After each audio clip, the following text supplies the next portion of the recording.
Tentu ada rahsia yang Belinda pakai. Boleh tolong share tak? Tak ada rahsia lah. Rahsia. Sebenarnya mungkin muka saya pun tak teruk sangat lah dari dulu. So I guna BU yang lama tu. Sebenarnya dia macam ni. I suka Korea punya produk. Korea skincare. So I Korean lah, kita nak macam Korean Tapi bila kita guna skincare, dia stagnan.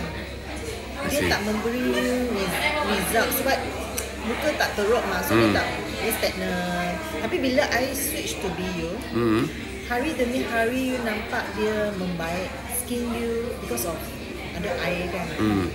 So lepas tu I guna the old one, then now guna baru punya yang ada postbiotic.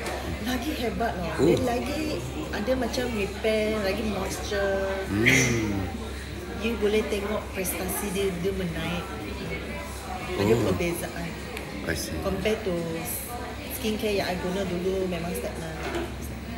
Dah berapa lama you pakai skincare BE punya produk? I rasa 2020 ke? Lebih kurang 5 tahun? Sebab I seorang yang tak suka skincare. Untuk beli skincare baru, I memang tak suka. Sebab bukan senang.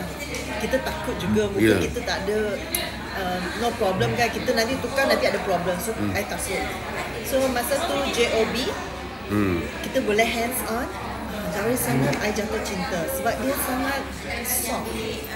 Dia sangat soft. JOB yang baru ke dulu-dulu punya? I think back in 2020. Okay. Dari sana lah sebab I tak tertarik dengan packaging BU lama tu. Itu sebab I tak nak cuba. I rasa. Tapi bila I dengar founder Miss Karen Leong ada pengalaman melebihi 40 tahun dalam beauty line, I already halfway percaya. Then bila guna terus beli terus guna sampai hari ni tak putus. Okay. So postbiotic I guna lagi memberi lagi cantik. Okay. Lagi result tu lagi bagus. Cantik ya. Memang postbiotic tu memang cantik. Okay. So you mesti try. Mesti cuba. So tim dekat sini kan ada sampel untuk try, datang buat appointment. Free hands on. You hands on, you cuba, you suka, pasti akan beli. Okay. So terima kasih Puan Belinda. Okay, bye.